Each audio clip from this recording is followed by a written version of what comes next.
Usuario de Reddit pregunta, ¿qué es lo más loco que has hecho solo porque estabas caliente? Historia 1. Un grupo de 4 personas nos reunimos en un jacuzzi con mi mejor amiga y 2 antiguos compañeros de clase. Fue una experiencia inolvidable, pero no en el buen sentido. Todos estábamos sobrios y muy nerviosos porque era la primera vez que hacíamos algo así. El problema era que mi mejor amigo tenía un sobrepeso de 70 kilos y fue bastante traumático y, me atrevería a decir, repulsivo verle entrar en el jacuzzi sin ropa y descansar solo con los tobillos sumergidos. Para aclarar la situación, esto se debía a su último deseo.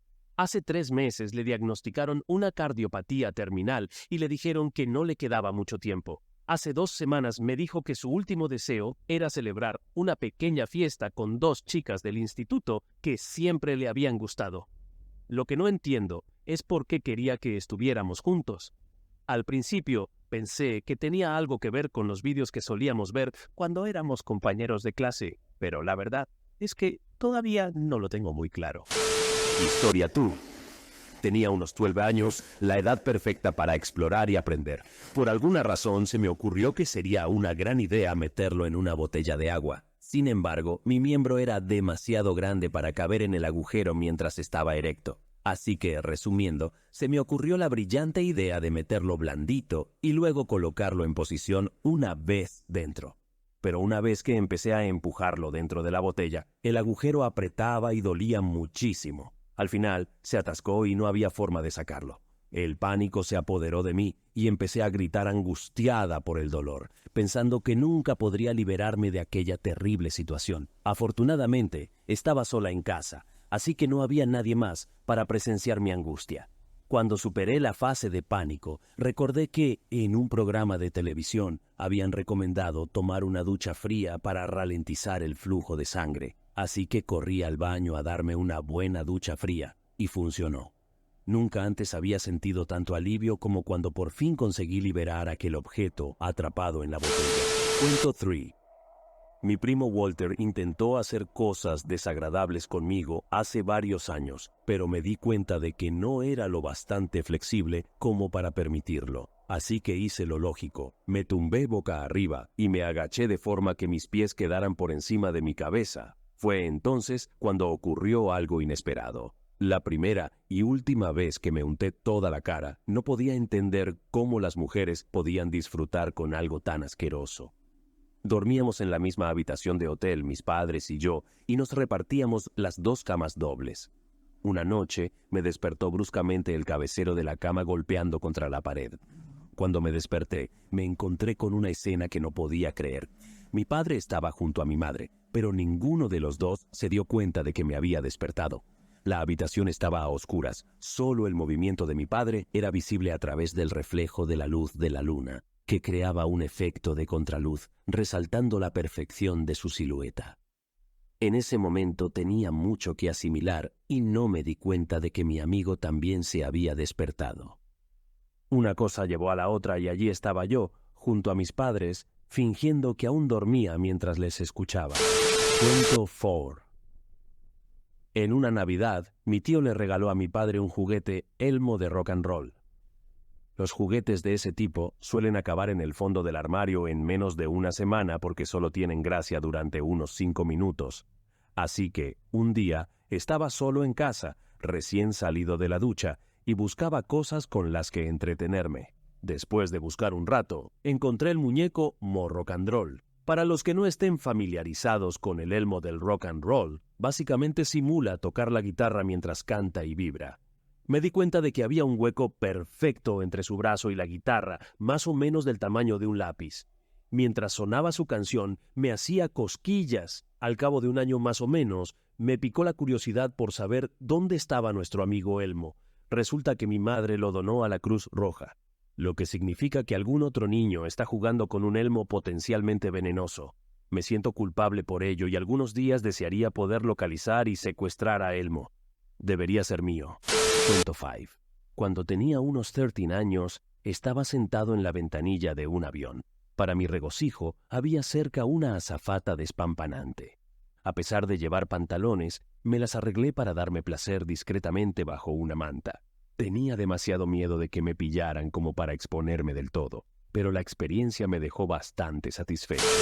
Historia número 6. Cuando tenía unos 14 años, experimenté una impresionante sensación de ligereza, algo inusual en una niña, o eso me habían dicho. Vivía en una granja, y un día de esos decidí coger mi bicicleta y dirigirme directamente al campo, donde sabía que mi padre guardaba una manguera para regar las tomateras que cultivaba en aquella época de mi joven vida. No me enseñaron a aliviar esa sensación, así que acabé desnudándome y tumbándome boca arriba con las piernas abiertas mientras corría el agua. A día de hoy, todavía me aterroriza mi comportamiento imprudente. No solo podía encontrarme con mi padre, mi madre o mis hermanos, sino que además vivíamos cerca de un aeropuerto y siempre había avionetas volando bajo sobre nuestra propiedad. En la historia 7, tuve una experiencia estimulante mientras conducía a 110 kilómetros por hora en una autopista. Fue el momento más intenso de mi vida. Creo que el placer en situaciones peligrosas despierta en mí más excitación que cualquier otra cosa en el mundo. Puede que me perciban como un conductor temerario, un kamikaze, pero la verdad es que no me importa. No me arrepiento de nada. Sin embargo, probablemente no volvería a hacerlo debido a los riesgos inherentes que conlleva, no porque tema a la muerte, sino más bien porque temo la vergüenza que supondría una forma tan lamentable de morir.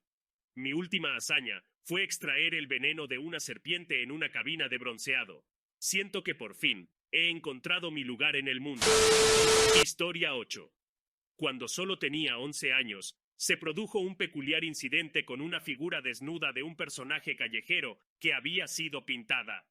No sabía que mis hormonas estaban en plena ebullición, lo que hizo que me quedara mirándola durante horas con una extraña sensación ahí abajo.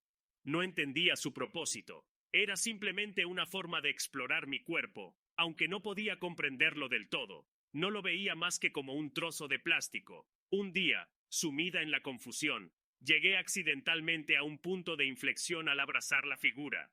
Abrumada por la culpa, la tiré rápidamente por el retrete. Realmente no comprendía las consecuencias de mis actos.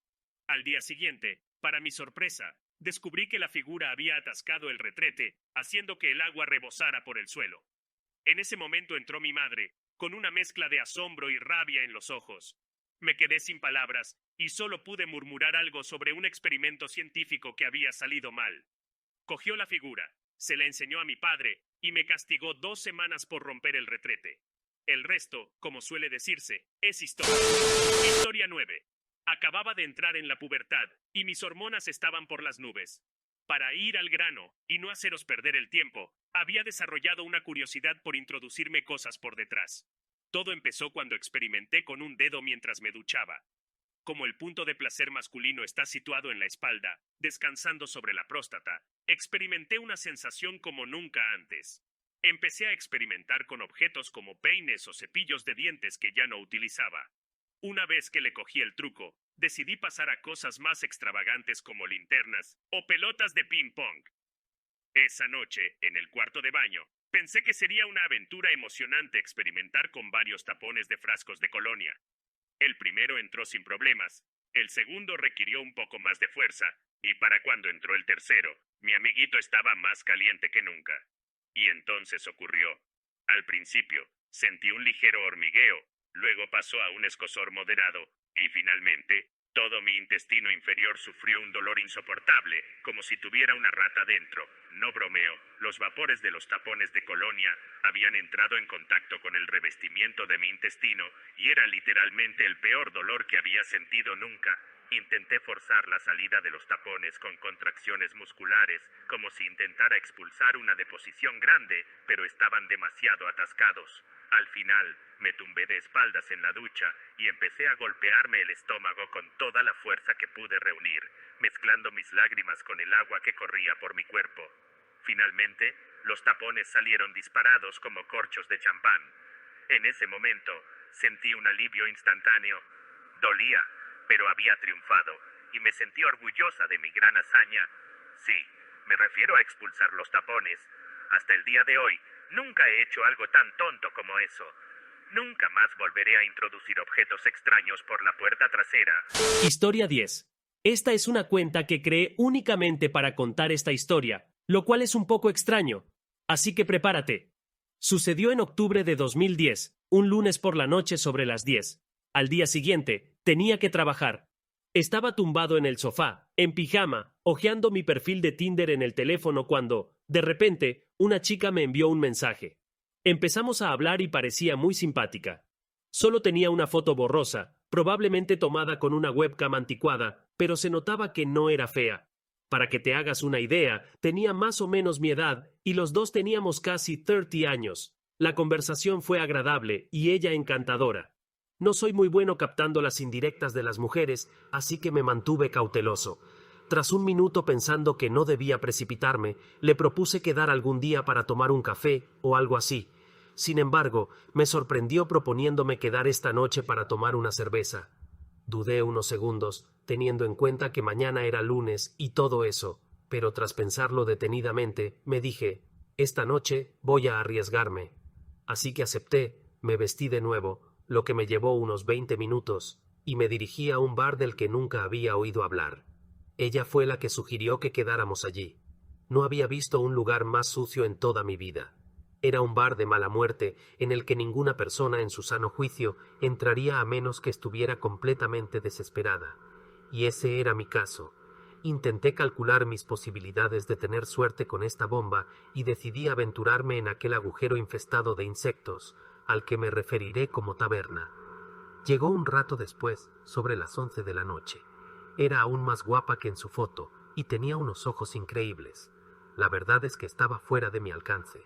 Como no llevaba mucho dinero, decidí invitarla a una cerveza. Hablamos un buen rato y, madre mía, era un encanto.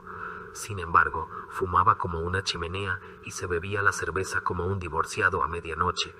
Le propuse ir a su casa y aceptó. En cuanto entramos en su apartamento, me llegó un fuerte olor a podrido. Entonces cogí un vaso de cerveza caliente que ella había dejado encima de una pila de periódicos antes de nuestra cita y me dijo, «Aquí está el bebé». Había libros por todas partes, así que le pregunté si estaba en la universidad. Me contestó que había dejado el instituto cuando era adolescente y que estaba estudiando para hacer el examen equivalente para obtener el título. Despejamos una pila de cintas VHS del sofá y empezamos a liarnos. Podía notar un toque de cerveza caliente y tabaco en sus labios, pero no estaba tan mal. La besé profundamente, rezando para que no me vomitara encima porque estaba claramente muy borracha. Bueno, la cosa empezó a ponerse intensa, o mejor dicho, la cosa empezó a ponerse tiesa, ya me entiendes. Empezamos a desvestirnos, los dos casi desnudos, y le pregunté si tenía condones. No tenía, pero dijo que no importaba, que igual podíamos divertirnos. Le dije que no pensaba tener un hijo, y ella me respondió que no tenía valor para hacerlo sin protección. Contra todo pronóstico, la realidad me golpeó y me di cuenta de que las consecuencias de ir sin protección podían ser fatales. Así que hice lo que haría cualquier hombre sensato. Me vestí y caminé 10 minutos hasta la gasolinera más cercana para comprar preservativos. Luego volví a su casa y nada más cruzar la puerta, retomamos la relación donde la habíamos dejado. En mitad del acto le pregunté si estaba disfrutando. Fue entonces cuando me dijo que estaba bien, pero que no podía terminar debido a los antidepresivos que estaba tomando. Terminamos y la abracé porque soy un caballero. Nos dormimos acurrucados. Al día siguiente fui a trabajar oliendo como un vagabundo, pero no importó porque esa noche terminó con algo delicioso, y eso es todo lo que cuenta. Bueno, amigos míos, con esto concluye la historia de hoy. Ha sido una historia muy entretenida de narrar. Si a vosotros también os ha gustado, no olvidéis dejar un like y un comentario. Eso es todo por hoy. Nos vemos en el próximo vídeo.